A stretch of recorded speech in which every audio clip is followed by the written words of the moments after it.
Financial accounting series lecture 1 के साथ मैं हूँ गालिब हुसैन। आज अकाउंटिंग के लेक्चर के अंदर हम लोग लर्न करने की कोशिश करेंगे, सीखने की कोशिश करेंगे कि अकाउंटिंग क्या होती है, अकाउंटिंग के डिफरेंट डेफिनेशंस के जो इम्पोर्टेंट पॉइंट्स है उस पर डिस्कस करेंगे। और उसके साथ-साथ हम लोग ये जानने की कोशिश करेंगे कि वो कौन-कौन सी ऑर्गेनाइजेशन है जहाँ पे अकाउंटिंग यूज़ की जाती है, ठीक है? तो स्टार्ट करते हैं।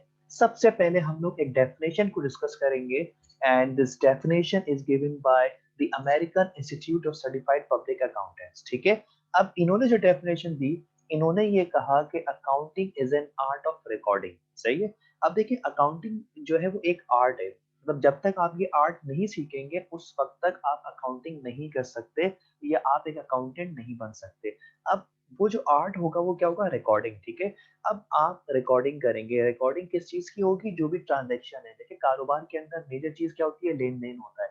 ठीक है, उसको ट्रांजैक्शंस कहा जाता है। तो आप को ये आर्ट सीखना चाहिए या आपको एक आर्ट आना चाहिए जिसको जो है जिसके जरिए आप अकाउंटिंग के अंदर रिकॉर्डिंग कर सकते हैं। ठीक है, अब आपने क्या किया, जो भी लेन-देन होती है, जो भी ट्रांज़ैक्शंस होती हैं, आपने उसको रिकॉर्ड कर लिया और उसके लिए आपके पास एक आर्ट मौजूद है, ठीक है? अब आगे चलते हैं। रिकॉर्डिंग करने के बाद आप क्या करेंगे, क्लासिफ़ाई करेंगे, क्लासिफ़िकेशन होगी, ठीक है? अच्छा देखें, आप इसकी एग्ज़ाम्पल कुछ तरीके से लेते हैं कि आप अकाउंटिंग रिकॉर्ड करते हैं और पूरे साल का आप रिकॉर्ड बना रहे हैं, ठीक है? तो अब पूरे साल के अंदर ज़ाहिर-सी बात है आपने 12 मंथ्स की सैलरीज़ भी पे की होंगी अपने एम्प्लॉइज़ को। उसके अलावा आपने इलेक्ट्रिसिटी का बिल भी पे किया होगा, उसके अलावा आपने पूरे साल के अंदर सेल्स भी की होंगी, उसके अलावा आपने पूरे साल के अंदर इन्वेंटरी परचेज़ भी की होगी, ठीक है? तो अब ये आप क्या करेंगे कि आप उन सारे एक जैसे अकाउंट को, लाइक जैसे पूरे साल की जो सेल्स होगी जनवरी, फरवरी, मार्च, अप्रैल, मई, जून, तो वो सारी जो सेल्स होगी उसको आप एक अकाउंट में पोस्ट कर देंगे या एक अकाउंट में आप उसको शो कराएँगे, that is known as the classification. ठीक है? तो अगर मुझे देखना है कि भाई मेरे पूरे साल की सेल्स कितनी है, तो मैं इसको किस किस प्रोसेस में जाके देखूँगा, क्लासिफिकेशन के प्रोसेस में। क्लासिफिकेशन में क्या चीज़ आती है, क्लासिफिकेशन के अंदर जो हम अकाउंट बनाते हैं that is known as the ledger. ठीक है? तो अब ये हो गया। इसी तरीके से भाई हमें ये चेक करना है कि हमने पूरे साल के अंदर कितनी सैलरी पे की, तो हम कौन-सा लेजर चेक करेंगे, हम सैलरीज़ एक्सपेंस का लेजर चेक करेंगे, that is known as the classification. ठीक है? तो पहले रिकॉर्ड करेंगे, रिकॉर्ड करने के बाद हम उन सारे अकाउंट्स को, जो रेलेवेंट अकाउंट होंगे उसमें उसको पोस्ट कर देंगे। सारे के सारे सैलरीज़ एक्सपेंस के लेजर में आ गए। सारी की सारी कैश ट्रांज़ैक्शन या कैश से रिलेटेड चीज़ें जो हैं वो आपके कैश के लेजर में आ गए। जितनी भी आपने इन्वेंटरी परचेज़ की वो सारी की सारी आपकी इन्वेंटरी के लेजर में, परचेज़ेज़ के लेजर में आ गई या आपकी इन्वेंटरी के अकाउंट में आ गई। ठीक है? तो this is known as a classification. उसके बाद आपने क्या करना है, समरी करनी है। देखिए आपने पोस्ट कर दिया, आपने कैश, जितना भी कैश आया, जितना भी कैश आपके कारोबार से गया, ठीक है? तो आपने उसको कैश के लेजर में रिकॉर्ड कर दिया। आखिर में आप क्या करेंगे, बैलेंसिंग करेंगे कि भाई ₹100 के कैश हमारे कारोबार में आए थे, उसके अंदर से हमने टोटल ₹30 का कैश हमारे कारोबार से हमने डिफरेंट पेमेंट्स की थी, तो ₹70 हमारे पास बैलेंस मौजूद है। अब वो ₹70 आपका क्या कहलाएगा, आपका कहलाएगा समराइज़ेशन, ठीक है? और उसके लिए हम कौन-सा स्टेटमेंट बनाते हैं, वो बनाते हैं ट्रायल बैलेंस का। रिकॉर्डिंग हम लोग करेंगे जर्नलाइज़िंग के अंदर, क्लासिफिकेशन करेंगे लेजर्स के अंदर और समराइज़ेशन होगी ट्रायल बैलेंस के अंदर, ठीक है? अब ये जो सारा प्रोसेस हम लोग कर रहे हैं, हमने रिकॉर्डिंग की, हमने क्लासिफिकेशंस किया, क्लासिफाई हमने किया डेटा को, फिर हमने समराइज़ किया। देखिए ये होता है सिग्निफिकेंट मैनर, एक बहुत अहम ख़ास तरतीब के साथ, तरीक़ेकार के साथ आप इन रिकॉर्डिंग को, क्लासिफाइंग को और समराइज़ेशन को करते हैं। अपनी मर्ज़ी से कोई स्टेप आप जो है वो ऐड या लेस नहीं कर सकते, ठीक है? आगे एक और बात मैंने हाइलाइट की है, मॉनेटरी ट्रांज़ैक्शन, जो कि मैंने अभी भी बात की थी, बट डेफिनिशन के अंदर कि हम ट्रांज़ैक्शंस को रिकॉर्ड करेंगे और ट्रांज़ैक्शंस का मतलब ये होता है कि those transactions which have monetary value, ठीक है? हम उन ट्रांज़ैक्शंस को रिकॉर्ड करेंगे, उन लेन-देन को रिकॉर्ड करेंगे, जहाँ पे पैसा इन्वॉल्व होगा, जहाँ पे कैश इन्वॉल्व होगा, ठीक है? तो वो कहलाते हैं हमारे money transactions and money events, हमारे जो है वो कहलाते हैं, ठीक है? उसके बाद आखिर के अंदर आप लोगों ने बनाने हैं, इंटरप्रेट करना है और किसको करना है, रिजल्ट्स, ठीक है? अब रिजल्ट्स क्या होते हैं बेसिकली, कि एक तो आपके रिजल्ट्स ये होते हैं कि फाइनेंशियल स्टेटमेंट्स कहा जाता है, ठीक है? हमें परफॉर्मेंस चेक करनी है कारोबार की, हमारे कारोबार अच्छा जा रहा है, तो अब इसका मतलब क्या हो गया कि हमारा प्रॉफिट, हम अच्छा प्रॉफिट अर्न कर रहे हैं, हमारी अच्छी इनकम जनरेट हो रही है। अगर हमारा कारोबार अच्छा नहीं परफॉर्म कर रहा है, इट मीन्स कि हम कहीं न कहीं लॉसेस में जा रहे हैं, ठीक है? तो वो चेक करते हैं, उसके लिए हम लोग फाइनेंशियल स्टेटमेंट्स को बनाते हैं, ठीक है? उसके बाद हमें ये चेक करना है कि भाई क्या आया कि मेरे कारोबार के ऊपर बहुत ज़्यादा लायबिलिटीज़ या कर्ज़ा तो नहीं है? क्या मेरे एसेट्स जो हैं वो है मेरे पास, लेकिन ज़्यादा जो मेरा पोर्शन है वो लायबिलिटीज़ का है, तो इसका मतलब क्या हो गया कि मेरी फाइनेंशियल पोज़ीशन अच्छी नहीं है। अगर मेरे पास एसेट्स ज़्यादा हैं उस और मेरी कैपिटल मेरी इन्वेस्टमेंट ज़्यादा है, लायबिलिटीज़ कम है, तो इसका मतलब ये हो गया कि मेरी फाइनेंशियल पोज़ीशन जो है वो साउंड है या स्ट्रॉन्ग है, ठीक है? इस ये जो है वो आपको बताती है अकाउंटिंग रिजल्ट्स की शक्ल में, ठीक है? और आगे अगर थोड़ा-सा एडवांस में आप चले जाएँगे तो आप मज़ीद कुछ जो रेशियोज़ होती हैं अकाउंटिंग रेशियोज़, परसेंटेजेस अप्लाई करके आप मज़ीद डिटेल के अंदर रिजल्ट्स को एनालाइज़ और इंटरप्रेट कर सकते हैं। तो ये कहलाती है हमारी अकाउंटिंग। एक और डेफिनिशन मैं आप लोगों के सामने डिस्कस कर रहा हूँ और ये डेफिनिशन है अमेरिकन अकाउंटिंग एसोसिएशन की। इन्होंने ये कहा कि accounting is the process of identifying. देखिए जो ऊपर बात की थी डेफिनेशन में वही यहाँ पे आ गई कि आइडेंटिफाई करें कि आया कि आपने इस ट्रांजैक्शन को, इस लेन-देन को, बाइंग एंड सेलिंग को रिकॉर्ड करना है या नहीं करना। तो सबसे पहले आइडेंटिफिकेशन होती है। आइडेंटिफिकेशन में क्या होता है कि whether the events are of financial character और नॉट, ठीक है? तो वो हम लोगों ने इसमें चेक करना होता है। मेजरिंग होती है, ज़ाहिर-सी बात है आपने कहा ठीक है भाई ये ट्रांज़ैक्शन है, ये इसके अंदर कैश इन्वॉल्व है और ये हम रिकॉर्ड करेंगे अकाउंटिंग बुक्स के अंदर या बुक्स ऑफ अकाउंट्स के अंदर, ठीक है? अब इसको मेजर कैसे किया जाएगा? अगर मैं कहता हूँ कि मेरे पास मैंने मैंने सामान बेचा या मैंने सेल्स की। अब जब मैंने सेल्स की तो उसको मैं कैसे मेजर करूँगा? रुपीज़ के अंदर। ठीक है, 20,000 रुपीज़, 40,000 रुपीज़ की सेल्स, 50,000 रुपीज़ की सेल्स, 100,000 की सेल्स, ठीक है? आपने आइडेंटिफ़ाई कर लिया, आपने मेजर कर लिया, उसके बाद आप क्या करेंगे? कम्युनिकेट करेंगे। कम्युनिकेट का मतलब ये होता है कि जो भी अकाउंटिंग इन्फॉर्मेशन होगी आपकी, आप उसको उसके यूज़र्स तक पहुँचा देंगे, आप उसके यूज़र्स को दे देंगे। यूज़र्स 2 टाइप के होते हैं, एक इंटरनल यूज़र होता है, दूसरा एक्सटर्नल यूज़र्स होते हैं।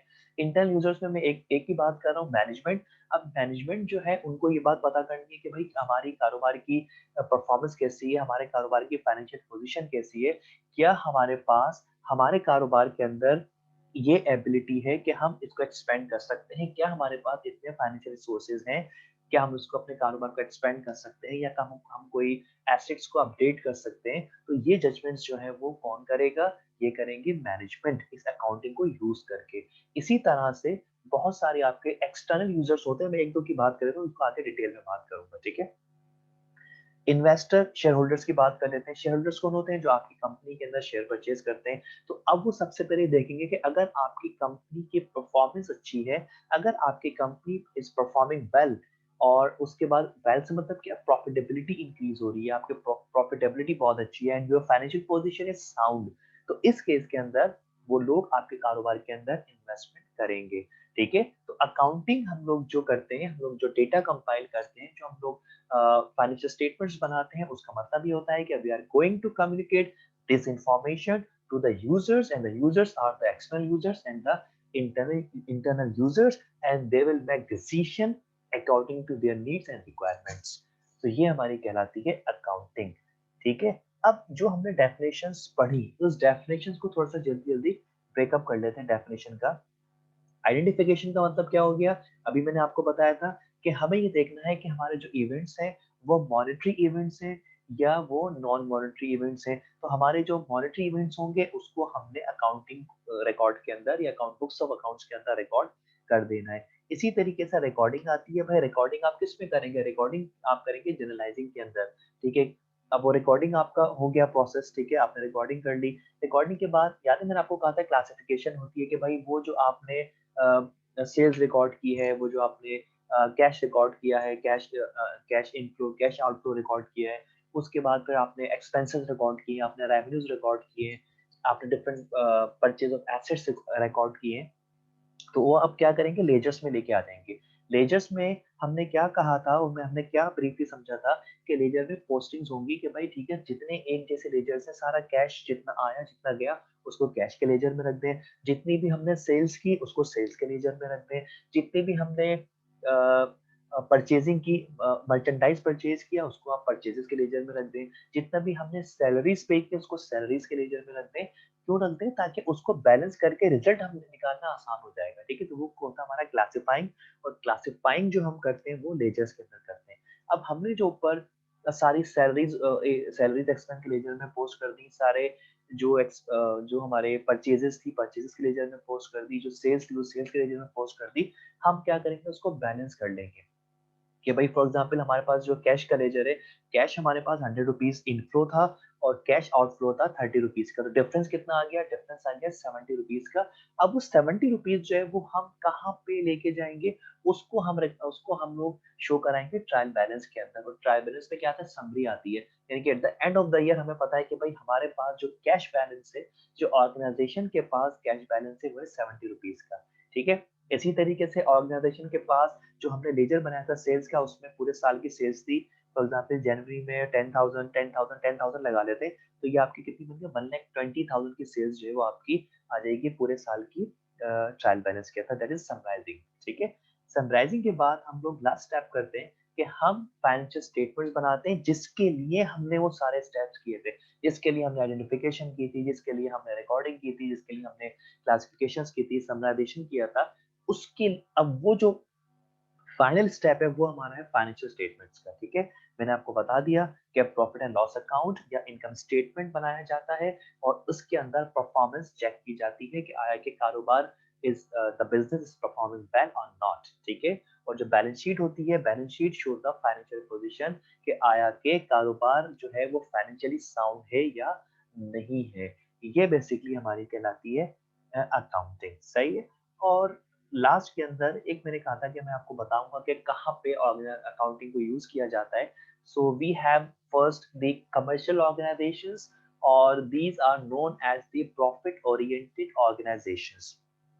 इन ऑर्गेनाइजेशन के अंदर क्या होता है, वो कौन कौन सी होती हैं? Sole proprietor which is operated by the one person, partnership minimum two maximum 20, limited companies, all the companies in which we have the private company and the public limited company। तो इन सब के अंदर हम अकाउंटिंग को use करते हैं। ठीक है। क्योंकि ऑनर को, ये जो यूजर्स हैं, उनको अकाउंटिंग इंफॉर्मेशन की जरूरत पड़ती है फॉर मेकिंग डिसीशंस। ठीक है। अच्छा, अब इसके अलावा ज़रूरी नहीं होता कि सिर्फ़ जो कमर्शियल ऑर्गेनाइज़ेशन होती है वहाँ पर ही अकाउंटिंग को रिकॉर्ड किया जाता है, ऐसा नहीं होता। उसके अलावा नॉन कमर्शियल ऑर्गेनाइज़ेशंस भी होती हैं, जिसे नॉन प्रॉफिट ऑर्गेनाइज़ेशंस भी कहा जाता है। जो नॉन प्रॉफिट ओरिएंटेड ऑर्गेनाइज़ेशंस होती हैं, they are not focused, they are not set up, these organizations are not set up for the profit earning purpose but for the welfare purposes। ठीक है, जिसे चैरिटेबल ऑर्गेनाइजेशंस भी कहा जाता है।